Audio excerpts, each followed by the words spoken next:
এই আওয়ামী সরকার, আপনারা আওয়ামী লীগ করেন, অসুবিধা নেই, অসুবিধা নেই, গণতান্ত্রিক দেশ। আওয়ামী লীগ সরকার দেশ কিন্তু খারাপ চালায় নাই, দেশের উন্নয়ন করেছে। যদি বিশ্বাস না করেন, ফরিদপুরের ভাঙ্গা যান, মাদারীপুর শরীয়তপুরে যান, গোপালগঞ্জে যান, পদ্মা সেতুতে যান। এই সরকারের কপাল পড়েছিল তখন আলেমদেরকে রিমান্ডের নামে আয়না ঘরে বন্দি করে নির্যাতন করেছিল যখন।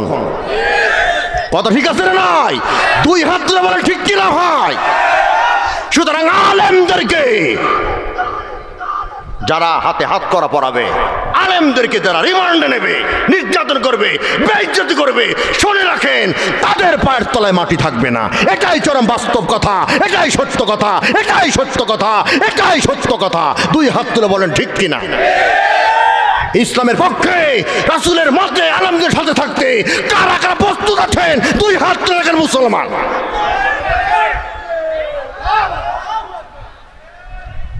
নবীজি বলেন, আয়েশা আমার চরিত্রের ব্যাপারে দিনের আলোতে আর রাতের আধারে যা দেখো সব আমার উম্মতকে বলে দিও।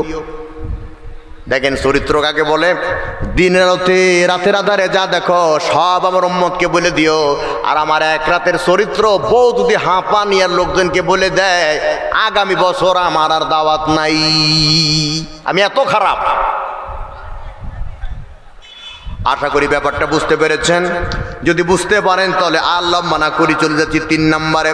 আবু জাহেল বলতেছে, আবু লাহাব তোমার ভাতিজা মুহাম্মদকে 5 কারণে ভালোবাসো, তার মধ্যে 3 নম্বর কারণ কি? বলতেছে আমার ভাতিজা তাকে 5টা কারণে ভালোবাসি, তার মধ্যে 3 নম্বর হলো আমার ভাতিজার আদর্শ বিশ্ববাসীর জন্য মডেল। আমার ভাতিজার আদর্শ বিশ্ববাসীর জন্য মডেল। দলিল হলো এই যে আয়াতটা তেলাওয়াত করেছি, সূরা আহজাবের 21 নম্বর আয়াত। জোরে বলেন সুবহানাল্লাহ। আয়াতটা আবারও পড়ে দিচ্ছি, লাকাদ কানা লাকুম ফি রাসূলিল্লাহি উসওয়াতুন হাসানা লিমান কানা ইয়ারজুল্লাহা ওয়াল ইয়াউমাল আখিরা ওয়া যাকারাল্লাহা কাসীরা। জোরে কোন আল্লাহু আকবার। ভাইজান খুব কষ্ট হচ্ছে, খুব খারাপ হচ্ছে আওয়াজ, হাত দিয়ে কম যে, এর সাথে ভালো আওয়াজ কোথায় পাবেন? রফিক ডাক্তার বন্ধু মানুষ তো, ওই বিদায়ের সময় দেখেন ফিনিশিং খারাপ তো, ওই মুঠের মধ্যে ধরে দেখে বাড়ির যা গুনেন, তা আবার কয় একা না ভাবি সহ। আমি ভাবি সহ গুনি না তো, কারণ আমি জানি তো এই টাকা ভাবি গুনলে পারে আমাকে আর হাঁপানে দাওয়াত দিবে না তো। হাঁপানি আমাকে দাওয়াত দিতে হবে, সবাই ভালোবাসে যে। যারা কন্ট্রাক্ট ক্রস করে 80 টাকা 80,000 টাকা ছাড়া আসে না, ওদের বউ থাকবে না। যারা কন্ট্রাক্ট ক্রস করে ওদের ওয়াজ আছে, হেদায়েত নাই। কথা ঠিক আছে কিনা বলেন? চ্যালেঞ্জ করলাম, এই হালতি বিল থেকে বক্তা হয়েছি, জীবনের প্রথম পোস্টার নাম উঠেছে যে জায়গায় আমার উইকেট পড়েছে, বুঝবেন না আপনারা ভেঙে না দিলে, এই ঘোড়াগাছাতে। সাল আমার মনে নেই, জীবনের প্রথম দ্বিতীয় বক্তার পোস্টারে নাম ওঠে। আর দ্বিতীয় বক্তার পোস্টারে নাম ওঠে এই সেনভাগ সোনার মোড় এই ঈদগাহ মাঠে। মরহুম মাকফুর সিদ্দিকুর রহমান যশোরী সাহেব এক সময় নাটোরে একক বক্তা ছিল। উনি ঈদ মাঠে আসবেন না, আমাকে পাঠাইছিল, আইমুনার ঈদ মাঠ দখল করে নিছি ওই সময়। তখন আমি ঈদ মাঠের ইমাম, ওখানে দ্বিতীয় বক্তা আলী আকবর সাহেব প্রধান বক্তা। গতকালকে শুনলাম আলী আকবর সাহেব নাকি স্ট্রোক করেছে, মুখ বাঁকা হয়ে বিছানায় পড়ে আছে। দোয়া করি আল্লাহ তাআলা তাকে সুস্থতা নিয়ামত দান করুন, জোরে বলেন আমিন। আর আমার ওস্তাদ সমতুল্য সিদ্দিকুর রহমান যশোরী সাহেব ইন্তেকাল করেছেন, আল্লাহ তাকে জান্নাতবাসী করুন। ওটা হলো 2 নম্বর, বুঝলেন? আর 3 নম্বর হলো ওই ওয়াজেদ ভাই, মাওলানা ওয়াজেদ, এই খোলাবাড়িয়াতে চাকরি করে মাদ্রাসায়, বাড়ি হলো বাসবাগে। ও বক্তা খুঁজতেছে, আব্দুল ওয়াজেদ না, এই যে মোশাররফ ভাই আব্দুল ওয়াজেদ। যদিও না বললেই ভালো হতো, কিন্তু এই গত 30 মার্চের মাহফিলে বাসভাগে সবচেয়ে খারাপ ব্যবহার বক্তার সাথে এই আব্দুল ওয়াজেদ করেছে। আমি আর নিচে নামলাম না। তাফসির করার মতো বক্তা নিয়ে এসেছিলাম আমি, বৃষ্টি হয়েছে, এরপরেও চেয়ারে বসে বক্তা বক্তব্য দিয়েছে, আমি নিজে ছিলাম, সে তাফসির করেছে কোরআন থেকে, আমি জানি না। অথচ তথাকথিত, আমি আর নাম বললাম না, মন্তব্য করতেছে এই বক্তাকে পিটন দেওয়া উচিত। আমিও বারুদের মতো জ্বলে ছিলাম, মিয়া তোমার টাকাকে লাথি মারি, তুমি তাফসির বোঝো না মিয়া। এই 30 তারিখে ধরে নিয়ে আসেন, আমি রুহুল আমিন প্রমাণ করতে না পারি, জিন্দগি দোষ করবো না। আব্দুল ওয়াজেদ ভাই বক্তা খুঁজতেছে, নুহু নামে এক লোক আমার এই শ্যানবাগ ঈদ মাঠের মাইকলা ছিল, ও বলতেছে রুহুল আমিন নামে এক বিচ্ছু আছে, পিচ্ছু। আমি আজ থেকে 25 বছর আগে তো বয়স বেশি ছিল না, কথা কয় না। তখন আব্দুল ওয়াজেদ ভাই আমাকে দাওয়াত দিল, মোশাররফ ভাই আবুল কাশেম ধর্মপুরী, আমার চার গুণ উঁচু টুপি, দ্বিতীয় সাইদি ধর্মপুরী, এই নওগাঁ বদলগাছিতে বাড়ি, ওনার ছেলে এখন বক্তা হয়েছে রেজাউল করিম, উনি প্রধান বক্তা, আমি দ্বিতীয় বক্তা, আর আমার মনসুর ভাই তৃতীয় বক্তা। আল্লাহর মেহরবানি নাকি চুলকানি জানি না, প্রধান বক্তা আসে নাই। পদাধিকারী বলে প্রধান বক্তা কে ভাই? আমি কিনা? আচ্ছা, ওখান থেকে মাহফিল করে আমি যাচ্ছি আত্রাইতে বরভিটা মাহফিলে, মানে এই খাজুরা নদীর ওপারেই বরভিটা আত্রাই। এমত অবস্থায় এই বদুজ্জামান ভাই, সে রফিক ভাইকে, বেলাল ভাইকে, আর যেন কে ছিল, আজ থেকে তো 20-22 বছর আগের কথা ভাই, মনে নাই, ওনারা আবার একটা বক্তা খুঁজতেছে। তো বদুজ্জামান ভাই বলতেছে এই রুল কেনেন, আমি তো স্টিল দাঁড়ানো ওখানে, আমি তখন তৃতীয় বক্তা, বুঝলেন, এই মাঠে আজ থেকে 20-22 বছর আগের কথা বলছি। ওই মনসুর ভাই প্রধান বক্তা, শাহ আলম ভাই দ্বিতীয় বক্তা, আমি তৃতীয় বক্তা। আল্লাহর মেহরবানি, ওনারা আউট বলবো না, ওনারা প্রতিদিন মাহফিল করতেছেন, আল্লাহ তাদেরকে করার তৌফিক দান করুন। আমি সেই থেকে এখন পর্যন্ত এই মাহফিলে আসি, এটা আমি বলতাম না, কিন্তু প্রয়োজনের বোধে অথবা আবেগে চলে আসলো। তো যে কথা বলতেছিলাম যে মোহাম্মদ ইসলামের ভালোবাসার 3 নম্বর কারণ হলো মোহাম্মদ ইসলাম হচ্ছে এই বিশ্ববাসীর জন্য আদর্শের মডেল। সূরা আহজাব আয়াত নম্বর কত? 21। কত? এই যে আপনারা চিন্তা করবেন, ইনশাল্লাহ এই ময়দান ইনশাল্লাহ লোকে লোকারণ্য হবে, ইনশাল্লাহ বলেন। আর ভলেন্টিয়ার ভাইয়েরা আপনাদেরকে বসার সুব্যবস্থা করতেছে, এরই ফাঁকে আরেকটু জিকির করে নেন, লা ইলাহা ইল্লাল্লাহ, লা ইলাহা ইল্লাল্লাহ,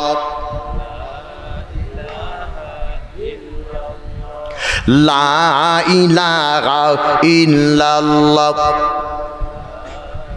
রিক্সা চলে না চালক সারা, নৌকা চলে না পানি সারা, রিক্সা চলে না চালক সারা, নৌকা চলে না পানি সারা, তেমনি করে দুনিয়া চলে না আল্লাহ সারা, লা ইলাহা ইল্লাল্লাহ, জোরে লাভ।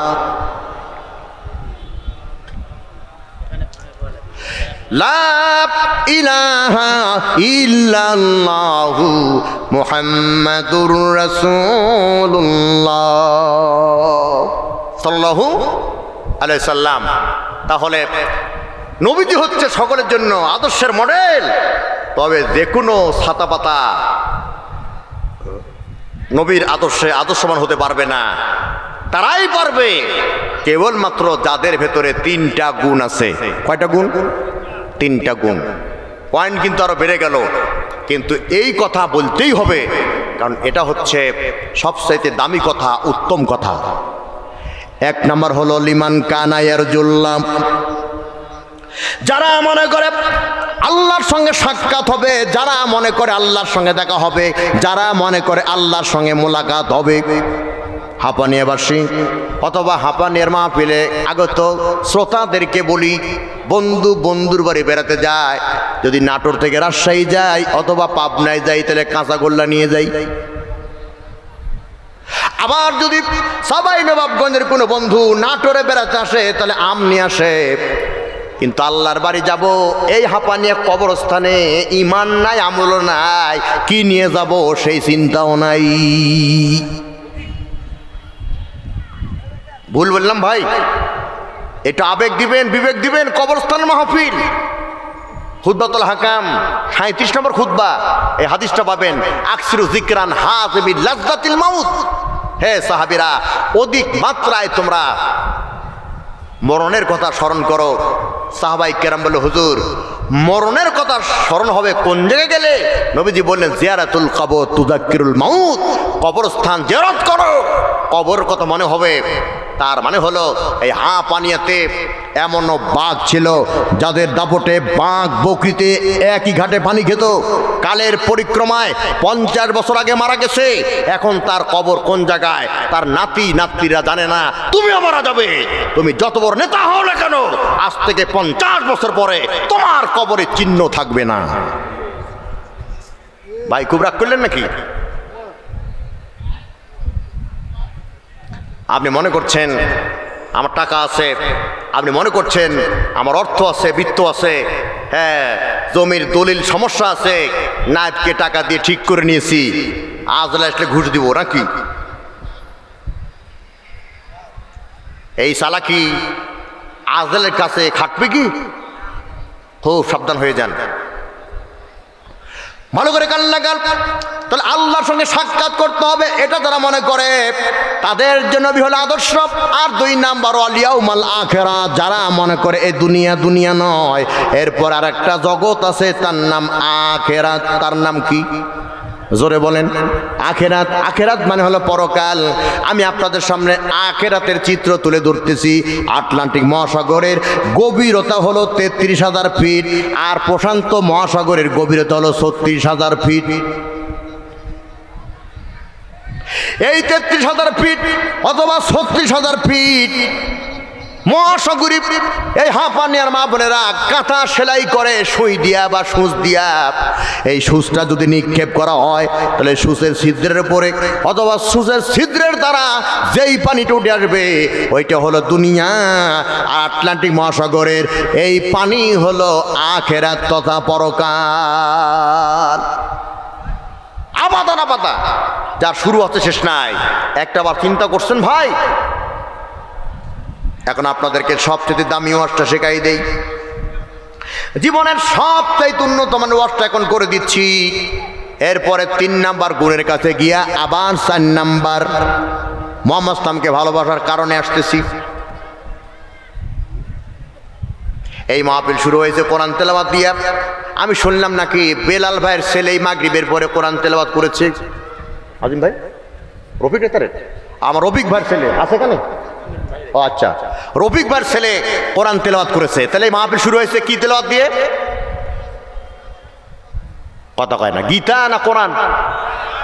ওই যে আমার মানিক ভাই চলে এসেছে। হ্যাঁ, মানিক ভাই একটু ভয় ভয় আছে, জানি তাকে মাইন্ড করি নাকি। না, আপনার ভূমিকা ছিল চমৎকার, আপনি একাই লড়েছেন ওদের সাথে, আমি তো দেখেছি। আপনাকে ওয়েলকাম, আমি আর ব্যাখ্যায় গেলাম না। তাহলে আজকের মাহফিল শুরু হয়েছে কোরআন দিয়া বা কোরআন তেলাওয়াত দিয়া। আল্লাহ রাব্বুল আলামিন পরকালে একটা মাহফিল করবে, সেই মাহফিল শুরু হবে কোরআন তেলাওয়াত দিয়া। আর সেই মাহফিলের শ্রোতা হবে গোটা বিশ্বমণ্ডলী, বিশ্ববাসী। তাহলে ওই মাহফিলটা তো এই মাহফিলের চাইতে অনেক ছোট নাকি? হ্যাঁ, খালি বড়? খুব মাইন্ড করলেন নাকি? তবে আলেম হলে হবে না, হক্কান আলেম হতে হবে। ওই মফিজ মার্কা রুহুল আমিন জিহাদি হলে হবে না, হক্কানি হতে হবে, চুলকানি হলে হবে না। কথা কয় না আমার ভাইয়েরা? বিশ্ব মাহফিল শুরু হবে কোরআন তেলাওয়াত দিয়া। সবাই তাকাবে আল্লাহর দিকে। আল্লাহ পাক যদি আমাকে বলতো কোরআন তেলাওয়াত করো, তাহলে কতই না ভালো হতো। আল্লাহর নজরে পড়ে যেতাম, আমাকে জান্নাত কে ঠেকাতো। কিন্তু আল্লাহ পাক বলবে, ও হাসরবাসীরা, আজকে তাকাতাকি দেখা দেখে লুকোলুকি করে কোনো লাভ নাই। আজকে আমার মাহফিলে কোরআন তেলাওয়াত করবে এমন নবী যার নাম দাউদ। প্রশ্ন হলো রুহুল আমিন ভাই, ওয়াতাইনা দাউদা জাবুরা, দাউদ নবীর উপরে যে কিতাব নাযিল হয়েছে সেই কিতাবের নাম হলো জাবুর। দাউদ নবীর ওপরে তো কোরআন নাযিল হয় নাই, তাহলে দাউদ নবী কোরআন তেলাওয়াত করবে কিভাবে? আল্লাহ পাক যখন বলে দাউদ কোরআন তেলাওয়াত কর, সঙ্গে সঙ্গে দাউদ নবী 30 পারা কোরআনের হাফেজ হয়ে যাবে।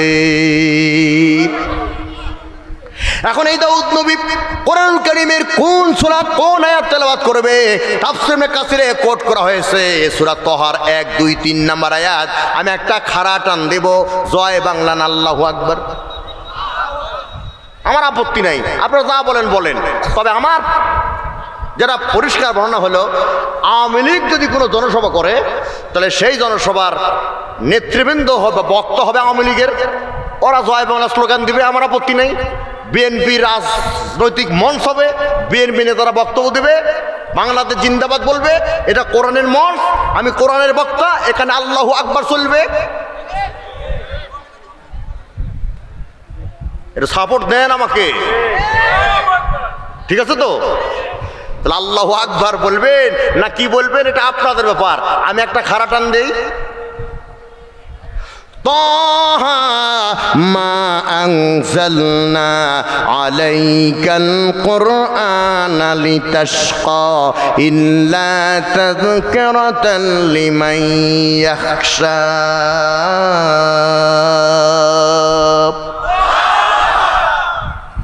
50 বছর জ্ঞান হারায় থাকবে হাসরবাসীরা, কত বছর? এই জন্য বিএনপি সরকার, বিশেষ করে তারেক রহমান সাহেব অত্যন্ত আন্তরিক, আমি পাম্প করে দিচ্ছি না, এই সুযোগে সরকারের কাছে দাবি জানাই, যার 3টা ছেলে তার একটা ছেলেকে মাদ্রাসায় পড়ানো বাধ্যতামূলক করা হোক। না সংবিধানে নাই? সংবিধানে যদি না থাকে সংবিধান সংশোধন করো, আইন প্রণয়ন করো, যার 3টা ছেলে তার একটা ছেলেকে মাদ্রাসা পড়াতে হবে। কারণ আমি মরে গেলে পরে আমার জানাজা যেন কোনো ভাড়াটি আলেম না করে, আমার ছেলেই যেন পড়ে। কিন্তু আমরা করি কি? স্বামী স্ত্রী পরামর্শ করেছে, কারণ তাদের একটা পুত্র সন্তান হয়েছে চাঁদের মতো ফুটফুটে সুন্দর। ওরা সিদ্ধান্ত নিয়েছে এই ছেলের ডাক্তার বানাবো, বুড়ি বয়সে ওই ছেলের ইনকাম বসে বসে খাবো। ঠিক আছে, খাও। আবারও ছেলে হয়েছে, দেখতে আরো সুন্দর। স্বামী স্ত্রী পরামর্শ করছে, আগেরটা তো ডাক্তার বানাবো, এটার ইঞ্জিনিয়ার বানাবো, ওর বিল্ডিংয়ের টাকা খাবো। আবারও ছেলে হয়েছে, কিন্তু ছেলে হয়েছে ব্যতিক্রম, লক্ষ্মীটারি 1.5 ব্যাটারি, পরে এগুলো উঠতে পারে না। নাম রাখছে হিম্মত আলী, তোকে কম দেখে নাম রাখছে নজর আলী। ওর টার্গেট হলো দিব হাপানিয়া পাটুল মাদ্রাসায় লিল্লা বোর্ডিংয়ে। ওই লিল্লা বোর্ডিংয়ে কমিটির যে কয়দিন খেয়ে বাসে, মরে গেলে আপদ বিদায়। এই জন্যে চ্যালেঞ্জ করে বললাম, এই কিছুদিন আগে থেকে শুরু হয়েছে, আজ থেকে যদি 20-30 বছর ব্যাকে যান, তাহলে কোনো চেয়ারম্যান, কোনো এমপি, কোনো মন্ত্রীর ছেলে উন্নত মানের মাদ্রাসায় পড়তো না। তাই ভাই, ঠিক আছে না? আবার আমি যখন বক্তা হওয়া শুরু করলাম, বুঝলেন, তখন পানে লোকেরা বলতেছে, মাদ্রাসায় পড়ে কি হবে, ভাতই তো পাবে না। শুনে রাখেন, আমি রুহুল আমিন বিরিয়ানি খাই না। কেন জানেন? এই মাদ্রাসায় পড়ে বক্তা হয়ে এত বিরিয়ানি খাইছি, বিরিয়ানি আর পেটে সয় না, মিসকল মারে। ভাত শরীফ খাই, আর তরকারির আইটেম দেখলে মাথায় নষ্ট মামা। আলহামদুলিল্লাহ, প্রতি রাত কোনো না কোনো জেলায়। আপনি শুনে খুশি হবেন, তামিরুল মিল্লাত মাদ্রাসা বাংলাদেশের সেরা মাদ্রাসা। তামিরুল মিল্লাত সেরা মাদ্রাসা এই ঢাকা টঙ্গীতে। ঢাকা বিশ্ববিদ্যালয়ে 1 থেকে 100 পর্যন্ত ছাত্রছাত্রী চান্স পেয়েছে, সব ওই তামিরুল মিল্লাত মাদ্রাসায় পড়ুয়া ছাত্রছাত্রী। সুতরাং মাদ্রাসাকে আর ছোট করে খাটো করে দেখার কোনো সুযোগ নেই। তো ওই ঢাকা বিশ্ববিদ্যালয়ের 14 জন মেয়ে, কয়জন? আর আসতে কয়জন? 14 জন মেয়ে টিম গঠন করেছে, তদন্ত টিম। তাদের টার্গেট কি? টার্গেট হলো যারা হুজুর না, নন হুজুর, যারা হুজুর না তারা কি হুজুর? নন হুজুর মানে হুজুর না, বুঝলেন না? যখন বলবেন নন এমপিও বুঝবেন যে এই প্রতিষ্ঠান সরকার থেকে কিছু কথা কথা। এই যে পাটুল মাদ্রাসায় কতদিন নন এমপিও ছিল না, 2 বছর আগে বোধহয় হয়েছে। এই জন্য তো আজিমউদ্দিন কপাল খুলে গেছে, বুঝলেন না? কি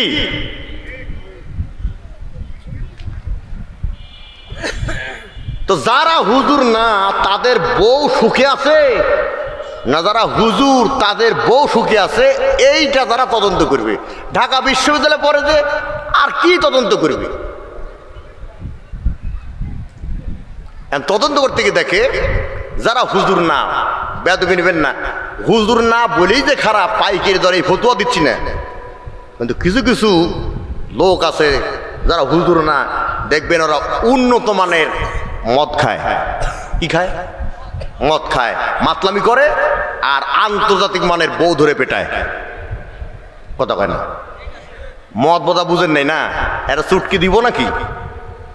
তাহলে শোনেন, স্বামী স্ত্রী গেছে ডাক্তারের কাছে, ডাক্তার বলছে রুগীকে, বলে আমার স্বামী। কি হয়েছে? বলে শরীর দুর্বল। ডাক্তার বলতেছে তোমার স্বামীকে দুধ খাওয়াবে 1 লিটার। এখন এই রুগী বলছে স্যার বলেন কি, 1 লিটার দুধ খেয়ে দেখি হাঁপানে গোরস্থানের প্রাচীর ধরে ঝাঁকাঝাঁকি করি, একটা ইট নড়ে না, অথচ হাফ গ্লাস মদ খেয়ে দেখি গোটা ওয়াল ঘুরতেছে। আপনারা বলেন ওয়াল ঘুরে না ও নিজে ঘুরে? কথা না বললে তো হবে না ভাই, কে ঘুরে, ওয়াল না ও নিজে? তাহলে মদ খাওয়া কি বুঝতেছেন? মদ খায় আর বউ ধরে পেটায়। আর হুজুর মানুষ যারা, তারা তো হাদিস জানে, বউকে কোন কায়দায় মহব্বত করতে হয় তা তারা ভালো করেই জানে। এই জন্য হুজুরের বউ চলে গেছে এমন রেকর্ড বাংলাদেশে খুব কমই আছে। অন্য জনের বউ হুজুরের সাথে আসার জন্যে সিরিয়ালে আছে। একটা গোপন কথা বলে দিলাম, খালি আমার বউকে বলবেন না। হাইকোর্টের রায়ও আমার কাছে আছে। কি হাইকোর্ট রায় দিয়েছে, দ্বিতীয় বিয়ে করতে প্রথম বউর অনুমতি লাগবে না।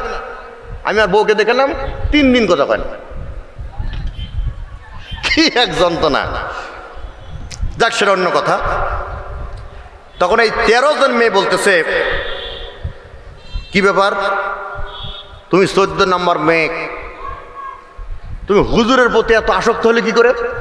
তো বলতেছে খালি আসক্ত না, বিয়ে যদি জীবনে করতেই হয় তো হুজুর কি করবো? সুবহানাল্লাহ বলবেন না?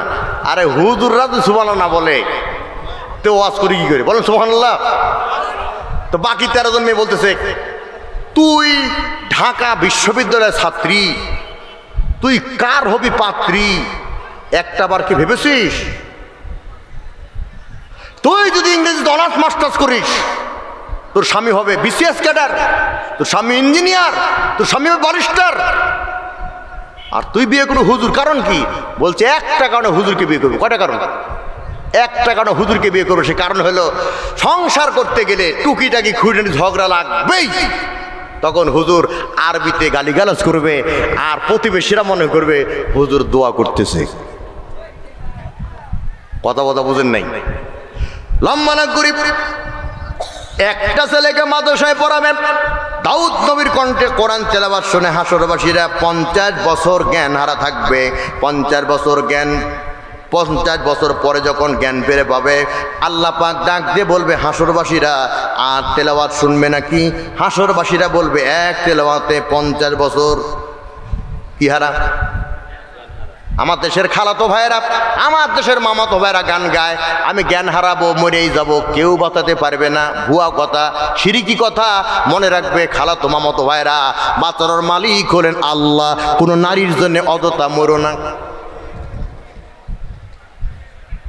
আবার অনেক যুবক ভাই আছে, 100 মেয়ে দেখে তোর পছন্দ হয় না, ওকে জান্নাতে হুরের মধ্যে দিলেও বলবে এটা আমার চয়েস না।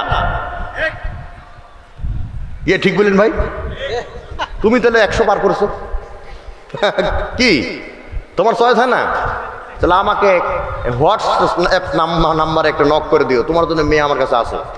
আমার যদি ওর ব্যবসা মাটি হয়ে যেত ভাই, আমি ঘটকতালি করতাম। কারণ সারা বাংলাদেশে আমি না দেখলেও সুন্দরী মেয়ের আমাকে অ্যাঙ্গেলে দেখেছে, কোন বাড়িতে কোন মেয়ে আছে আমি তো জানি, আমি ঘরতালি করবো। ফ্যাঁত চিনেন না? ফ্যাঁত, এই ঘরটা হলো ফ্যাঁত, এদিকেও কাটে ওদিকেও কাটে, মানে মেয়ের বাপেকে কয় 20,000, আবার ছেলের বাপেকে কয় 20,000, আর দুই পক্ষে খাওয়া ফ্রি। এর নাম কি? খটো। বুঝেন নাই বোধহয় ভাই? এ ভাই পিছনে যে বেলাল ভাই চট বিষয় দেন, টেনশন নিয়ে না, ইনশাল্লাহ আরো লোক হবে। ও আমার ভুল হয়ে গেছে, ভুল বললে আবার মানুষ মনে করে হুজুর কিছু জানে না, ইংরেজিতে বলতে হবে, মিস্টেক হয়ে গেছে। আজকের মাহফিলের দিন প্রধান বক্তা, বুঝলেন, তো সারা জাগানো বক্তা, আলোড়ন সৃষ্টিকারী বক্তা, মিষ্টভাষী, বিপ্লবী কণ্ঠস্বর, তরুণদের আইকন বলেন আর আইডল বলেন, মৌলানা গোলাম রব্বানী যুক্তিবাদী হাফিজহুল্লাহ, উনি এসেছেন, যথা সময় তাকে দেওয়া হবে ইনশাল্লাহ। বলেন বলেন ইনশাল্লাহ। তাহলে কথা বলতেছিলাম, হাসরবাসীরা বলে আল্লাহ জ্ঞান হারাবো সমস্যা নাই, কোরআন তেলাওয়াত শুনবো তা ঠিক আছে, কিন্তু কার কণ্ঠে? আল্লাহ পাক বলবেন আমি যার উপরে 30 পারা কোরআন নাদিল করেছিলাম তার কণ্ঠে। সেই নবীর নাম কি? জোরে বলেন মুহাম্মদ সাল্লাল্লাহু আলাইহি সাল্লাম। এইবার মুহাম্মদ সাল্লাল্লাহু আলাইহি সাল্লাম কোন সূরা তেলাওয়াত করবে, কত নম্বর আয়াত তেলাওয়াত করবে, তাফসীর ইবনে কাসিরে তা ব্যাখ্যা দেওয়া হয়েছে। ইমাদউদ্দিন তাফসীর কারক ইবনে কাসির এই কথা বলে দিয়েছেন। আমি একটা খাড়া টান দিব, আশা করি আগের চাইতে আরো জোরে আল্লাহু আকবার বলবেন, নাকি জয় বাংলা? কি বলবেন? ইয়াসিন ওয়াল কুরআনিল হাকীম ইন্নাকা লামিনাল মুরসালিন আলা সিরাতিম মুস্তাকিম।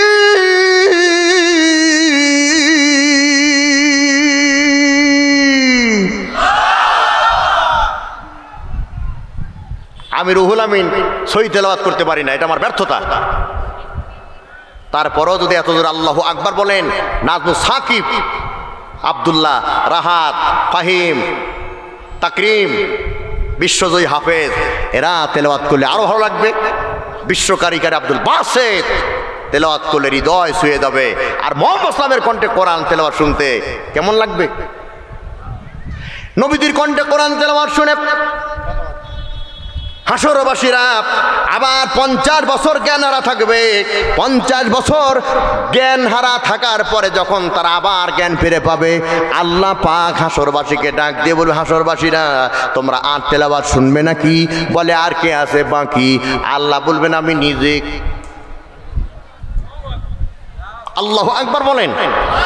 আল্লাহু আকবার বলো রে মুমিন, তারি আকাশ আর তারি জমিন।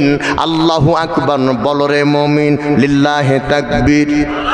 যে ইমানের বলে হয়ে বলিয়ান, ভয় কাঁপিত কাফের বেঈমান। যে ইমানের বলে হয়ে বলিয়ান, ভয় কাঁপিত কাফের বেঈমান। সত্যের সেই হুঙ্কার তুলরে আর একবার, বাতিল দুনিয়া ভেঙ্গে কররে সুরমার। লিল্লাহি তাকবীর, লিল্লাহি তাকবীর। এবার আল্লাহ পাক কোন সূরা তেলাওয়াত করবে, ওই তাফসীর ইবনে কাসিরে বলা হয়েছে সূরা আর রহমানের 1, 2, 3, 4 নম্বর আয়াত। আমি একটু খাড়া টান দিব, কি বলবেন? আল্লাহু আকবার না জয় বাংলা, নাকি বাংলাদেশ জিন্দাবাদ? কি বলবেন? আর রহমান আল্লামাল কুরআন খালাকাল ইনসান আল্লামাহুল বায়ান।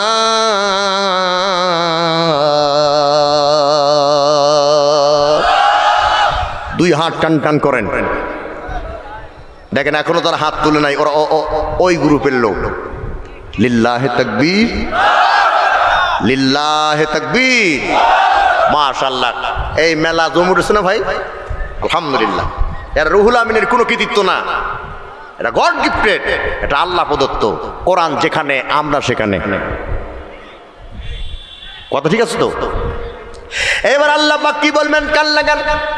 আল্লাহ পাক হাসরবাসীরা আর জ্ঞান হারানো লাগবে না। এই মুহূর্তে আমার কাছে সবচাইতে প্রিয় হলো কোরআনের তেলাওয়াত। তোমরা কোরআনের তেলাওয়াত করো, একটা আয়াত তেলাওয়াত আর একতলা জান্নাত। একটা আয়াত তেলাওয়াত আর এক তলা জান্নাত। এই হাদিসটা পাবেন কোথায়? খুতবাতুল হাকাম 6 নাম্বার খুতবা, ওয়ারাতিল কামা কুনতা তুরাতিল ফিদ দুনিয়া ফাইন্না মানজিলাকা ইনদা আখির আয়াতিন তাকরাউহা। কোরআন একটা করে আয়াত তেলাওয়াত করো আর সামনের দিকে উঠে যাও, যেই জায়গায় গিয়ে তোমার তেলাওয়াত বন্ধ হবে আমি আল্লাহ ওই জায়গাটা তোমাদের জান্নাত হিসাবে বরাদ্দ দিয়ে দেব। সুবহানাল্লাহ তো বললেন। একটাবার কি চিন্তা করেছেন আপনার পুঁজি কতটুকুন? আপনার পুঁজি তো কুলহু আল্লাহ। 80 বছরের দাদা নামাজ পড়ে 40 বছর ধরে কুলহু আল্লাহ দিয়া, কিন্তু আজও জানে না কুলহু আল্লাহ কোন সূরা। যদি বলে সূরা ইখলাস পারেন নাকি, বলে না পারি না। কুলহু আল্লাহ বললে পারে, একজনও বাকি থাকে না। আর আমাদের যে সূরা তারাবি হয় কুলহু আল্লাহ দিয়ে 2 রাকাত, তা আবার 4G কি জি ভুল বললাম কি? সেদিকে না যাই, ভালো করে কান লাগান। তাহলে পরে জান্নাতের উঁচু মাকামে উঠতে হলে কোরআন তেলাওয়াতের বা কোরআনের আলেম হাফেজের প্রয়োজনীয়তা আছে না নাই? বগুড়াতে মাহফিল করতেছি, আজকে কয়েক বছর আগে, সালটা আমার মনে নাই। এই ওয়াজি করতেছি, মহিলা প্যান্ডেল থেকে জরিনা নামে একটা মেয়ে আমাকে চিরকুট লেগেছে। আবার জরিনা নামে কেউ থাকলে মাইন্ড করেন না, অধিকাংশ জরিনাই হলো মহিলা মেম্বার। জরিনা নামের মহিলা মেম্বার বাংলাদেশে বহু। জরিনা বললি মাইন্ড করে, জামা কি বললো এটা কথা হইলো, পিপুল বলে আছে। এখন তো বলবে যে আজিম বলে দিছে, নাহলে রুহুরিরা কাজুরি করছে। আমি তো আন্দাজে হিল মারছি ভাই। কয় নম্বর ওয়ার্ডে? এই ওয়ার্ডেই তাহলে জরিনা না ভাই, মর্জিনা।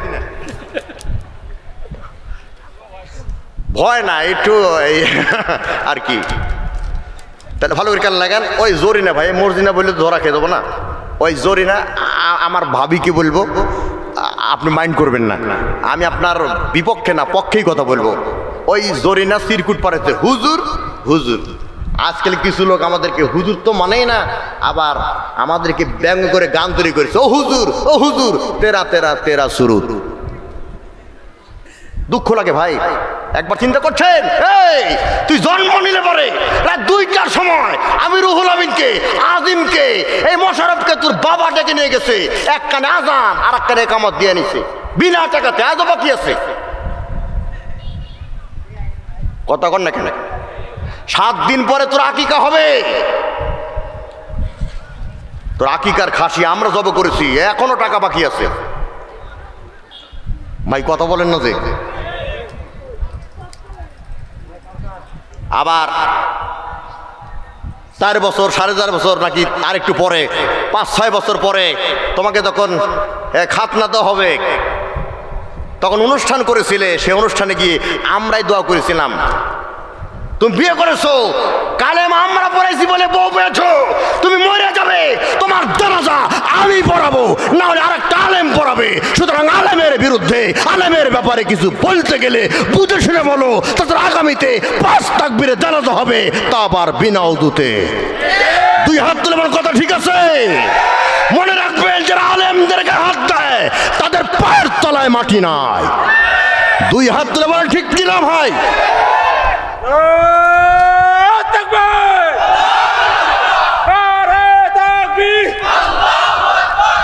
তাই খুব খারাপ আওয়াজ হচ্ছে। চলবে না? চলবে বললে তো হবে না, ইনশাল্লাহ বলতে হবে ভাই। কারণ আপনারা আজিম ভাই জানে সূরা কাহফে আছে, বুঝলেন? নবী ইনশাল্লাহ বলে নাই, 15 দিন ওহী আসে নাই। আর আপনারা ইনশাল্লাহ না বললে পরে চলে যাবেন, এই বিশ্বাস আমার আছে। এজন্য আপনাদেরকে ইনশাল্লাহ বলতে হবে। তবে ভয় পাবেন না। ওই প্রধান বক্তাকে দূর থেকে নিয়ে এসেছি বহু টাকা দিয়ে, ওনার হক নষ্ট করে বেশি রাত করে ওনাকে দিব আর আপনারা চলে যাবেন, সে সুযোগও দিব না। যথা সময় দিব, টাটকা পাক্কা 2টা ঘন্টা আলোচনা শুনবো ইনশাল্লাহ বলেন। এজন্য আমি আমার পক্ষ থেকে না, আমি আজিম ভাইকেই বলবো, আমার বন্ধু মানুষ, এই আদায় মিলে আমার সময়টা একটু বলে দেন ভাই। আমি এর মধ্যে ওয়াজ আদায় 2টাই করে দিই, আমি সবই পারি ইনশাল্লাহ। আমার বেশি ওয়াজ করার খায়স নাই তো ভাই, এমনি অনেক লম্বা ওয়াজ হয়ে গেছে। আমি মনে করি প্রধান বক্তাকে যথা সময় দেওয়া উচিত, কারণ আমি রুহুল আমিনকে আপনারা যদি মনে করেন তো সকালবেলা বাড়িতে গিয়ে বিনা পয়সায় আমার ছাদে ওয়াজ শুনে আসতে পারবেন ইনশাআল্লাহ, যদি বেঁচে থাকি। কিন্তু প্রধান বক্তাকে দাওয়াত দিতে হলে 1 বছর আগে সিরিয়াল দিতে হবে। তা আবার এই যে একটা 10 করে ধরেন,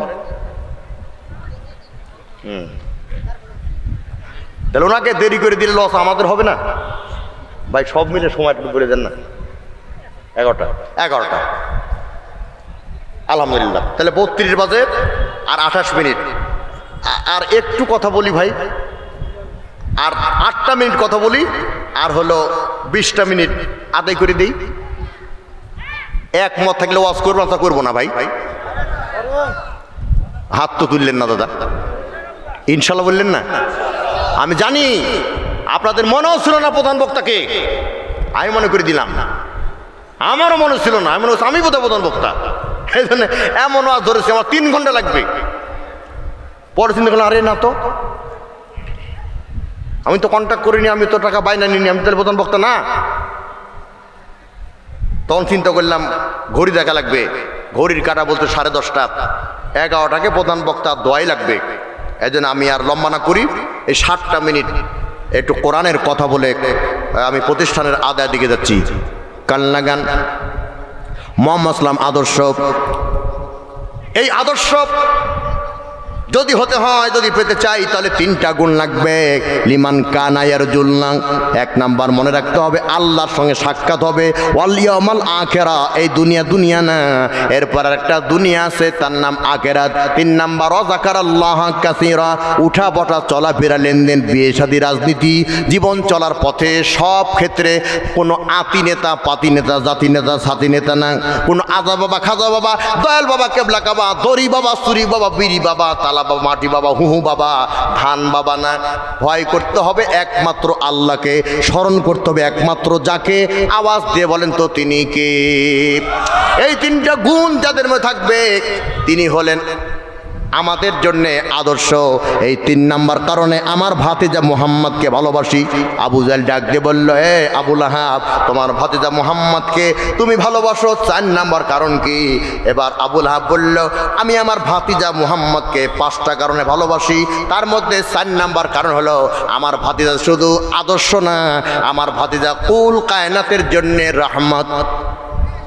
আল্লাহ মনে করি কোরআনের একটা আয়াত খারাপ টান দিব, আল্লাহু আকবার বলবেন। সূরা আম্বিয়া আয়াত নাম্বার 107। যেরকম সূরার নাম কি? আয়াত নাম্বার কত? ওয়াম্মা আরসালনাকা ইল্লা রাহমাতাল লিল আলামিন।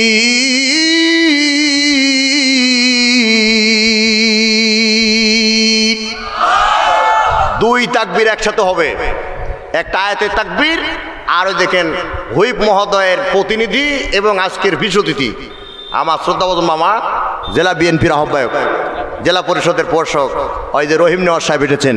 বুলবুল ভাই আছে সাথে, বুলবুল ভাই আছে, ময়ূর ভাই আছে। ওনারা আজকে আমরা টনকে টন পাবো ভাই, পাবো না? এই জন্য তাকবীর 2টা একসাথে আসতে না, ধরে গলা ক্লিয়ার করে, ইফতার খেয়ে গলা জ্যাম হয়ে গেছে না। লিল্লাহে তাকবীর। জনাব রহিম নেওয়াজ সাহেবের আগমন, জেলা পরিষদ প্রশাসক সাহেবের আগমন, হুইপ সাহেবের প্রতিনিধি সাহেবের আগমন, শফিকুল ইসলাম বুলবুল ভাইয়ের আগমন, মহির মেম্বারের আগমন। আমি মেহমানকে বসায় রেখে 1 সেকেন্ড বক্তব্য দিই না। আমার মামা রহিম নেওয়াজ সাহেব জানে কোনোদিনই না আওয়ামী লীগের পিরিয়ড এখানে বক্তব্য দিয়েছি। বীরতর আওয়ামী লীগের নেতা আমি, সব সাপ্লাই দেওয়ার পরে ওয়াজ করেছি ভাই, মনে হচ্ছে আপনাদের? এই জন্য ওনারা ব্যস্ত মানুষ, ওনারা হয়তো এখান থেকে আবার প্রোগ্রামে যাবে, নাহলে আবার সকালে প্রোগ্রাম শুরু হয়ে যাবে। এই জন্য আমি আর লম্বা না করি, আমি ঘোষণা দিচ্ছি এ পর্যায়ে আপনাদের সামনে আপনাদের নেতৃবৃন্দ আছে কিনা 2 জন বক্তব্য দেন। বুলবুল ভাই আর রহিম নেওয়াজ মামা, আপনি কি? আপনি 2 মিনিট সামনে ভাই। বুলবুল ভাই না, আমি ঘোষণা দিচ্ছি, আমি সব জানি। আপনি এই নলডাঙ্গা বিএনপির সাবেক